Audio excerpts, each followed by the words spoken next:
नमस्कार दोस्तों, आपका बहुत बहुत स्वागत है मेरे ट्यूब चैनल में। आज आपके लिए लाया हूँ उत्तराखंड के कुछ महत्वपूर्ण प्रश्नों का एक सेट। तो चलो बिना किसी देरी के शुरू करते हैं। दोस्तों, जो आज का हमारा पहला प्रश्न है, हरगोविंद पंत द्वारा कब कुलीन ब्राह्मणों द्वारा हल न चलाने की प्रथा को बागेश्वर में स्वयं हल चलाकर तोड़ा गया था?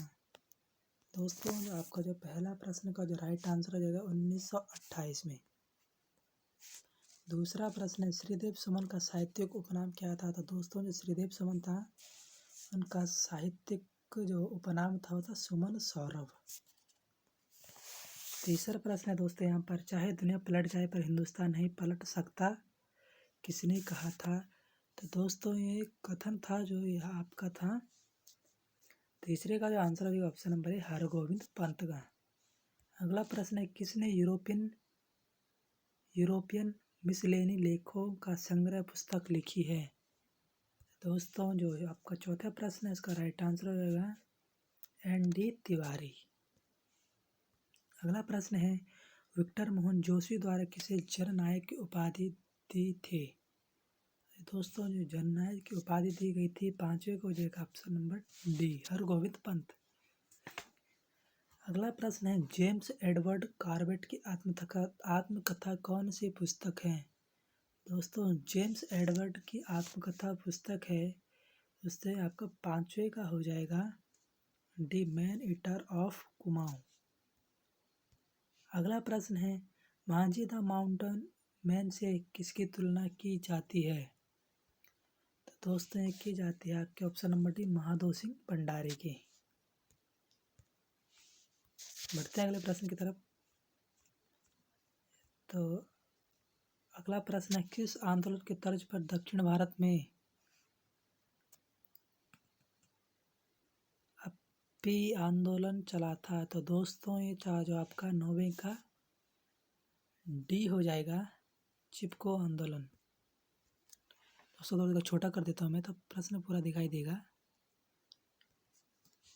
अगला प्रश्न है, हरगोविंद पंत जी के राजनीतिक गुरु कौन थे? तो दोस्तों, जो 10वें का हो जाएगा ऑप्शन नंबर है बाल गंगाधर तिलक। अगला प्रश्न है आपका, किसका उपनाम मौलिक पंडित है? तो दोस्तों, मौलिक पंडित था आपका नैन सिंह रावत का। अगला प्रश्न है, शेखर पाठक और उषा भट्ट द्वारा एशिया की पीठ पुस्तक किसने लिखी है? किसके द्वारा लिखी गई? तो दोस्तों, जो ये हो जाएगा आपका 12वें प्रश्न का answer option number B, Nain Singh Rawat द्वारा। अगला प्रश्न है, इंडियन नाइज हम के लेखक कौन है? तो दोस्तों, इंडियन नाइज हम के लेखक हैं, ये हो जाएंगे आपके 13वें का है हेमवती नंदन। बहुगुणा होना था इसको, ये थोड़ा गलत हो चुका है यहाँ पे। अगला प्रश्न है, अल्मोड़ा कांग्रेस की रीढ़ किसे कहा जाता है? तो दोस्तों, अल्मोड़ा कांग्रेस की रीढ़ कहा जाता है। 14वें प्रश्न का आंसर हो जाएगा option number D, Hargovind Pant. अगला प्रश्न है, गोविंद बल्लभ पंत जी का जन्म खूंट अल्मोड़ा में हुआ था? तो दोस्तों, जो पंत जी का जो जन्म हुआ था आपका 15वें प्रश्न का आंसर हो जाएगा सी, 10 सितंबर 1887 को। अगला प्रश्न है, 1930 में किसने जंगलात कानून के विरुद्ध सविनय अवज्ञा आंदोलन चलाया था? तो दोस्तों, जो 16वें का आंसर हो जाएगा option number C, Harshdev Auli. उम्मीद करता हूँ दोस्तों आपको चैनल पसंद आ रहा होगा। दोस्तों, हम बढ़ते अगले प्रश्न की तरफ। अगला प्रश्न है, हिंदुस्तानी समाजवादी प्रजातांत्रिक संघ के उत्तराखंड में एकमात्र सदस्य कौन थे? तो आपका जो 17वें प्रश्न का आंसर हो जाएगा ऑप्शन नंबर है भवानी सिंह रावत। अगला प्रश्न, निम्नलिखित में से कौन सम्मिलित नहीं है? इसमें ये बताना है कि इसमें कौन सम्मिलित नहीं है। तो 18वें का जो सी है ये सम्मिलित नहीं है।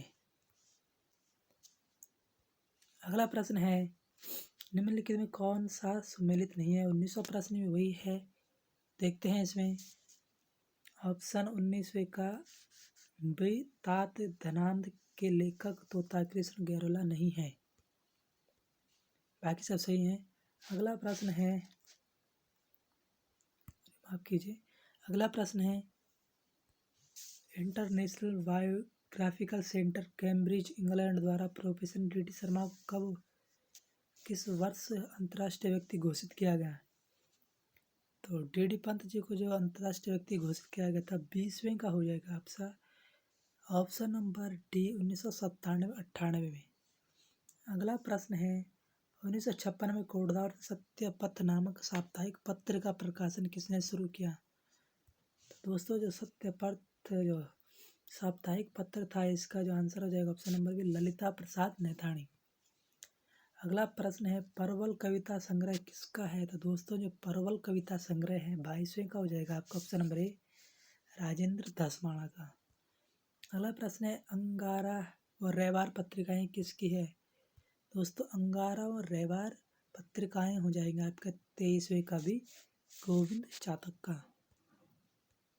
अगला प्रश्न है उत्तराखंड आंदोलन के दौरान मुजफ्फरनगर कांड से व्यथित होकर कत्यूरी मानसरोवर पत्रिका का प्रकाशन किसने शुरू किया था?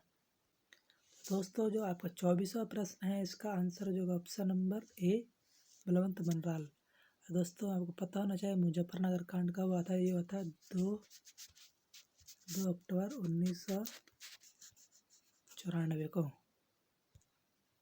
अगला प्रश्न है मुंशी हरिप्रसाद टमटा ने समता साप्ताहिक का प्रकाशन कब किया था? तो दोस्तों इसका जो राइट आंसर हो जाएगा समता का ऑप्शन नंबर सी बता रहा है 1934।